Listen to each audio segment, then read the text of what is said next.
ஏன் ரங்கா, ஏன் அழற? தீபா, எனக்கு பரணிதான் அந்த மாத்திரையை கொடுத்தா.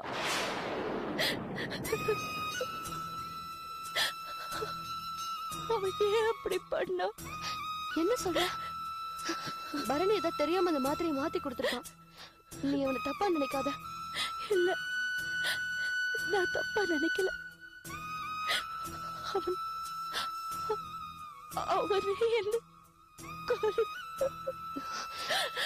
செத்து போற சொல்லிருந்தா நானே செத்து போயிருப்பேன்.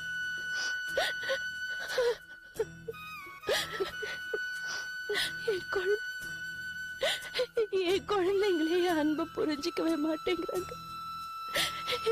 என்ன தெரியல. தீபா, இந்த விஷயத்தை வெளியில யார்கிட்டயும் சொல்லிடாத.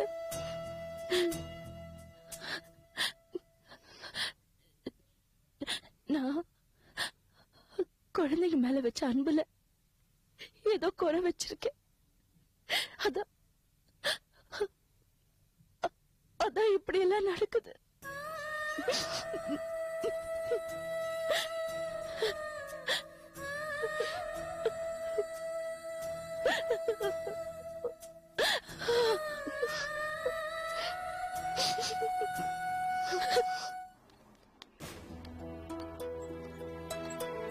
ஒன்னும் பயப்பட வேண்டாம், இல்ல நான் பாத்துக்கிறேன், கவலைப்படாது. உங்க அம்மா பக்கத்துல நீ தான் கவனிச்சுக்கணும். சரி விடு, நடந்தது என்னமோ நடந்துச்சு. நீ பேசிட்டு வரல.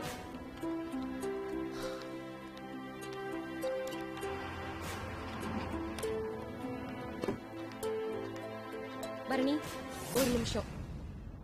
நான் உங்ககிட்ட தனியா பேசணும். அவங்க போட்டோம். சரி, அவங்க பேசிட்டு வரட்டும்.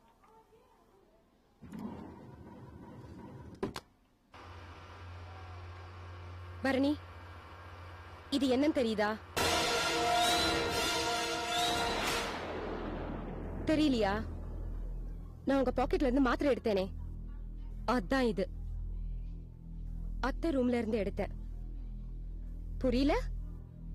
எவ கர்ப்பத்தை கலைக்கிறதுக்காக இந்த மாத்திரையை வாங்குனீங்கன்னு கேட்டேன்ல, இப்பதான் தெரியுது. இது கர்ப்பத்தை கலைக்கிற மாத்திரை இல்ல, ஆளையே கொலை பண்ற மாத்திரைன்னு. புள்ள அம்மாவை கொலை பண்றத இப்பதான் பாக்குறேன். இத படிச்சுட்டு நான் அம்மாவை கொலை பண்ண பாக்கல. பார்த்தனே, டாக்டர் கேள்வி கேட்கும் போது உங்க முகத்தை பார்த்தேனே, அதான் நான் கேக்குறேன். பதில் சொல்லுங்க. எதுக்காக அத்தையை கொலை பண்ண பாத்தீங்க? சொல்லுங்க பரணி, சொல்லுங்க. சித்து, அது என்கிட்ட நீ சண்டை போட்டல, எனக்கு மைண்ட் ரொம்ப டிஸ்டர்ப்டா இருந்தது. நைட்லாம் தூக்கம் வரல. அதான் டாக்டர் கிட்ட கேட்டு இந்த மாத்திரை வாங்கி வச்சேன். சரி, அம்மா வேற தூக்கம் இல்லாம கஷ்டப்பட்டு இருந்தாங்களா, அவங்க நல்லா தூங்கட்டும் தான் நான் இந்த மாத்திரையை கொடுத்தேன். நிச்சயமா தெரியாது இப்படி ஆகும்னு சொல்லிட்டு. ஆக்சுவலி இந்த விஷயம் உனக்கு மட்டும்தான் தெரியும். இது இப்படியே மறைச்சு, இந்த விஷயம் வெளியே தெரிஞ்ச சிக்க. நான் ஜெயிலுக்கு போயிட்டா நீ நடு தெருவில் நிப்ப. நான் இருக்கிற வரைக்கும் தான் உனக்கு மரியாதை. ஞாபகம் வச்சுக்கோ. அந்த மாத்திரை கொடு. கொடு மாத்திரைய கொடுங்கறல்ல.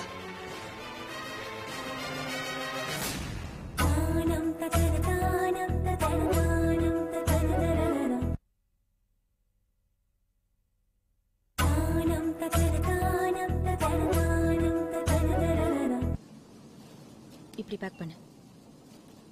கலாமா, ரங்கநாயம்மா கையெழுத்து போட்டாங்க, கொடுக்க சொன்னாங்க. ரங்கநாயகி இப்ப எப்படி இருக்கா? இருக்காங்க. எப்போ உங்க நினைப்பு, கம்பெனியோட நினைப்பு தான்.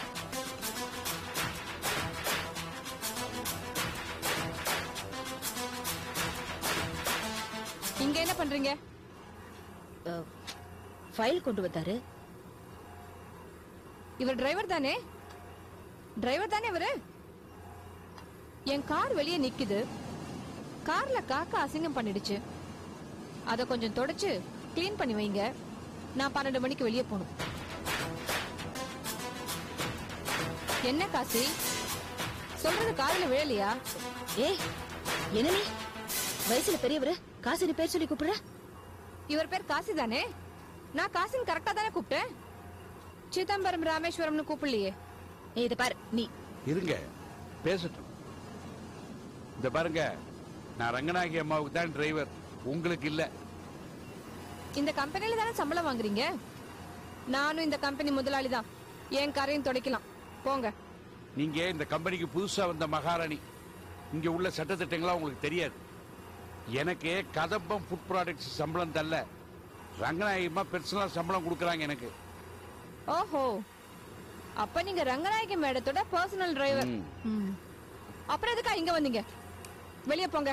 இனிமே இந்த கம்பெனிக்கு உள்ளேயே வரக்கூடாது. இனிமே இந்த கம்பெனிக்கு உள்ளே வரக்கூடாதா? வந்தா என்ன பண்ணுவ? வந்தா என்ன பண்ணுவேனா? இங்க நிறைய பொருள் காணாம போகுது. டிரைவர், நீதான் அதெல்லாம் திருடுறியா? கொன்னுருவேன். காசு என்ன? சும்மா இருங்க. ஜாக்கிரதை, சொல்லி வைங்க. இவ சாவு எங்க கையால வேண்டாம். ஆமா, ஒரு டிரைவர் என்ன கொன்னுடுவேன்னு சொல்லிட்டு போறான். பார்த்து சும்மா நிக்கிறீங்களே. முதல்ல அந்த ஆளை டிஸ்மிஸ் பண்ணுங்க. ஏய், புத்தி இருக்கா உனக்கு? அறிவு இருக்கா உனக்கு? நீ இதே மாதிரி பேசிட்டு செஞ்சுட்டு இருந்தேன்னு வச்சுக்கோ, அப்புறம் இங்க இருக்கிற யாராவது ஒருத்தர் உன்னை மிஷின்ல தள்ளி சாகடிச்சிருவாங்க. நீ தவறிதான் விழுந்துட்டேன்னு சாட்சியம் சொல்லுவாங்க. நீ ஒருத்தி, உனக்கு எதிரா 4000 பேரு. அத மறந்துடாத. அதனால ஒழுங்கா உன் கையும் வாயும் அடக்கிக்கிட்டு உன் வேலையை மட்டும் பாரு. புரிஞ்சுதா? நான் எங்க அம்மா கிட்ட போய் சொல்லுவேன். உங்க அம்மா இங்க நிறைய கிழிச்சிட்டாங்க. இப்ப புதுசா கிழிக்கிறதுக்கு ஒண்ணு இல்ல. போடி. அம்மா கிட்ட சொல்றல, அம்மா கிட்ட போ சொல்லு. போ போ தலை.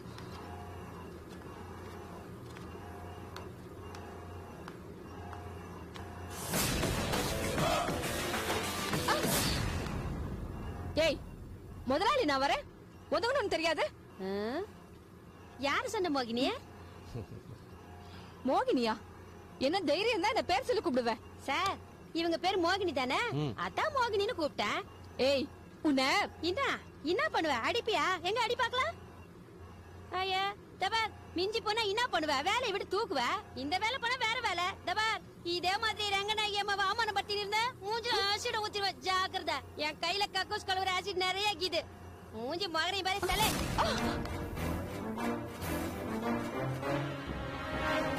இதெல்லாம் உங்க ஏற்பாடா? இதெல்லாம் நான் பண்ண மாட்டேன். டைரக்டா அடிப்பேன். இதெல்லாம் உனக்கு தேவையா? போய் வேலையை பாரு.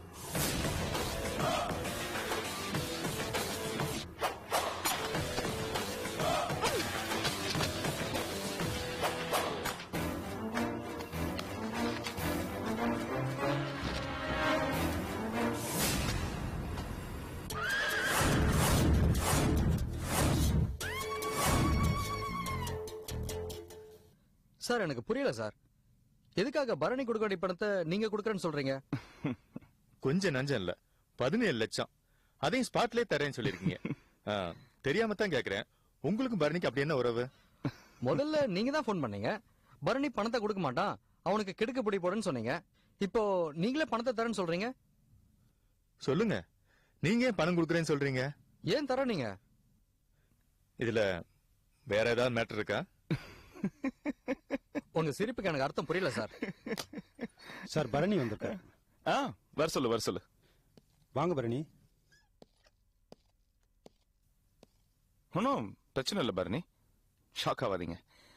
உங்க விஷயமா தான் குணா பிரதர்ஸ் கிட்ட பேசிட்டு இருந்தேன். நீங்க கொடுக்க வேண்டிய 17 லட்சம் ரூபாவை நான் கொடுக்கறேன்னு சொல்லிட்டேன். தாஸ் சார், குணா பிரதர்ஸ்க்கு அந்த பணத்தை கொடுத்துட்டு எங்கெங்க கையெழுத்து வாங்கணுமோ அங்கங்க கையெழுத்து வாங்கிக்கோ. சரிங்க சார். சார், ஒரு நிமிஷம் சார்.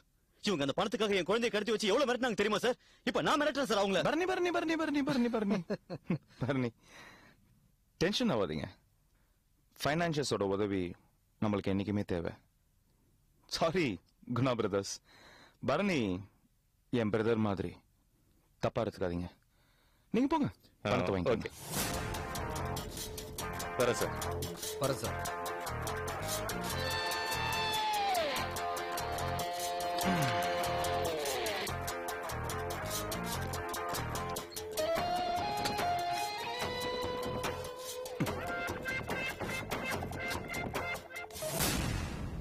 என்ன பரணி அப்படி பாக்குறீங்க?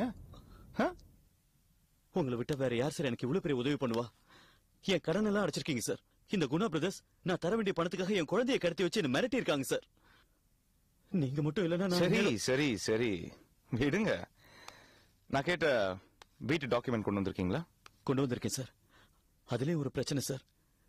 நீங்க மாத்திரை கொடுத்தீங்களா அம்மாவுக்கு கூடன்னு, அதை சாப்பிட்டதுனால அம்மா சீரியஸ் ஆகி ஹாஸ்பிட்டல்ல இருக்காங்க சார். அதனாலதான் சார் என்னால பத்திரத்தை நைட்டே கொண்டு வர முடியல. ஓ பரவாயில்ல பரணி, ஆனா பயப்படாதீங்க, உங்க அம்மாவுக்கு ஒன்னும் ஆகாது. ஏன்னா உங்க அம்மா ரொம்ப ரொம்ப ரொம்ப ரொம்ப நல்லவங்க. நிறைய பேருக்கு நிறைய செஞ்சிருக்காங்க பரணி.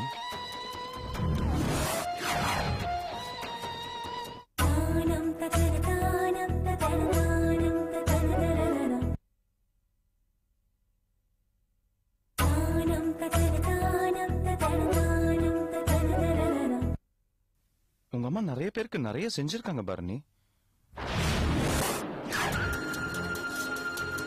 அதையெல்லாம் திருப்பி வாங்கணும்ல. அது வரைக்கும் உங்க அம்மாவுக்கு ஒன்னும் ஆகாது. அந்த டாக்குமெண்ட் கொடுங்க. இந்தாங்க சார்.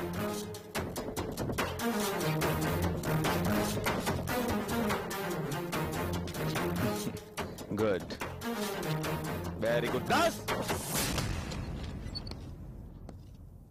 சார், நாயே வீட்டு டாக்குமெண்ட் வேணும், வீட்டு டாக்குமெண்ட் வேணும். எனக்கு 999 இல்ல. இத பார் பரணி வீட்டு டாக்குமெண்ட் கொண்டு வந்துட்டார் பார். குடி வெச்சுக்கோ. இப்ப சந்தோஷம் தானே பரணி? பரணி பெரிய ஆள்ரா.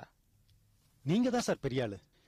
டாக்குமெண்ட் கையில வரதுக்கு முன்னாடியே 17 லட்சம் ரூபாய் குணா பிரதர்ஸ்க்கு செட்டில் பண்ணீங்களே, உண்மையிலே நீங்க தான் சார் பெரிய ஆளு. நாய் நாய் நன்றி உள்ள நாய் எப்படி பேசுறான் பாருங்களேன்.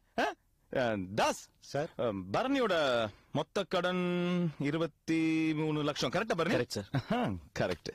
23 லட்சத்துல 17 லட்சம் ரூபாய் குணா பிரதர்ஸ் கொடுத்துட்டோம். பாக்கி 6 லட்சம் ரூபாய் இருக்குல்ல, அதை பரணி கையிலே கொடுத்துரு. ஒரு சின்ன விஷயம். இன்னும் என்னடா?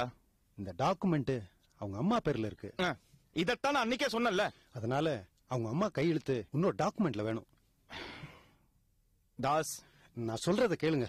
ரங்கநாயகி என்ற நான் எனது வீட்டு பத்திரத்தை வைத்து எனது மகனாகிய பரணி கடன் வாங்கிக் கொள்ள அனுமதிக்கிறேன் அப்படின்னு ஒரு பேப்பர்ல எழுதி கொடுக்க சொல்லுங்க. வெறும் லெட்டர் தானே. புரியுது பரணி, எனக்கு புரியுது. டேய் முட்டாள் மாதிரி பேசிருக்காத. பாவம் அவங்க அம்மா. அவங்க அம்மா இப்போ ஹாஸ்பிட்டல்ல இருக்காங்க. ரொம்ப ஈஸியா போச்சுங்க. நிறைய ஃபைல்ஸ்ல கையெழுத்து வாங்குவாங்கல்ல, அதுக்குள்ள இதையும் வச்சு கையெழுத்து வாங்கிட்டு சொல்லுங்க. நம்ம என்ன பரணிக்கு துரோகமா பண்ண போறோம்?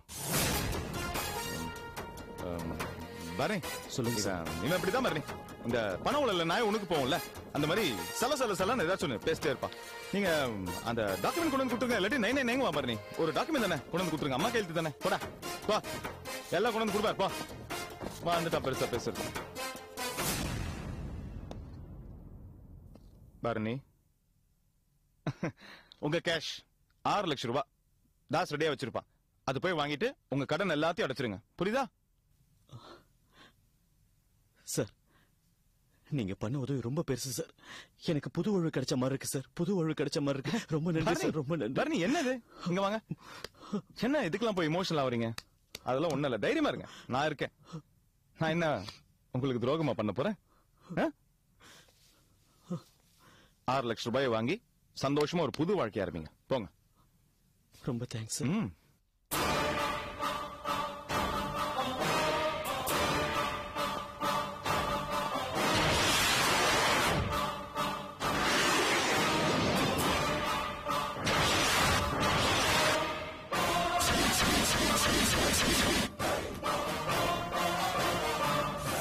கண்டிப்பா துரோகம் பண்ணுவேன்.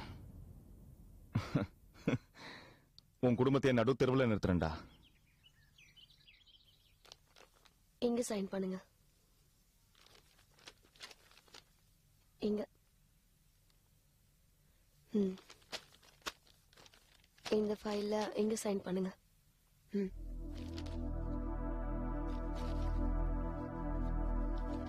ஏன் நின்னுட்டே கையெழுத்து போடுறீங்க? அந்த சீட்ல உட்காந்து கையெழுத்து போடலாமே. என்னக்கா யோசிக்கிறீங்க? எங்களை பொறுத்த வரைக்கும் ரங்கநாயகி மேடம்க்கு அப்புறம் எல்லாமே நீங்க தான். அறிவு இருக்கா உனக்கு? ரங்கநாயகி இப்ப என்ன ஆயிடுச்சு? அப்புறம் பேசிக்கிட்டேன். இந்த கம்பெனியை பொறுத்த வரைக்கும் ஆரம்பத்துல இருந்து அவதான் ஓனர், கடைசி வரைக்கும் அவதான் ஓனர். அதெல்லாம் கரெக்ட் தான். இப்போ இந்த சீட்டு காலியா இருக்கு. இதை யாராவது பார்த்தாங்கன்னா அதுல உட்காரணும்னு அவங்களுக்கு ஆசை வரும். நீங்க அந்த சீட்ல உட்கார்ந்தீங்கன்னா இடம் காலியா இல்லைன்னு சொல்லி அவங்க வேலையை பார்ப்பாங்க. இந்த சீட்ல உட்கார்றதுக்கு யாருக்கும் எண்ணமும் வராது, தைரியமும் பத்தாது.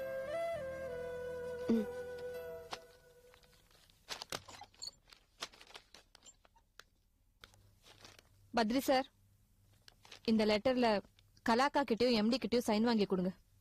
என்ன லெட்டர்? ராஜினாமா லெட்டரா? ஏன் இப்படி என்ன அவமானப்படுத்துறீங்க? நானும் உங்க ஃப்ரெண்டோட பொண்ணுதான். நான் சித்ராவை மறுபடியும் வேலைக்கு சேர்த்துக்கலான் இருக்கேன். என்ன திடீர்னு கரிசனம்? கரிசனெல்லாம் ஒண்ணும் இல்ல. இங்க தேவையில்லாம எங்க அம்மா மேல வீணா பழி போட்டிருக்காங்க. அந்த சித்ரா மேல கோவப்பட்டு பொறாமப்பட்டு தான் அவளை வேலையை விட்டு தூக்கிட்டாங்கன்னு. அப்படியெல்லாம் இல்லன்னு மத்தவங்களுக்கு புரிய வைக்கிறதுக்காக தான் சித்ராவை மறுபடியும் வேலைக்கு சேர்த்துக்கலான் இருக்கேன். இங்க கண்டவங்க எல்லாம் எம்டியோட பிஏ, எம்டியோட அசிஸ்டன்ட்னு சொல்லி இந்த சொத்தை சாப்பிடுறப்ப சித்ரா சாப்பிடுறதுல ஒன்னும் தப்பே இல்ல. இங்க பாருங்க, சித்ரா மறுபடியும் வேலைக்கு வர்றதுல எனக்கு எந்த அப்செக்ஷனும் இல்ல.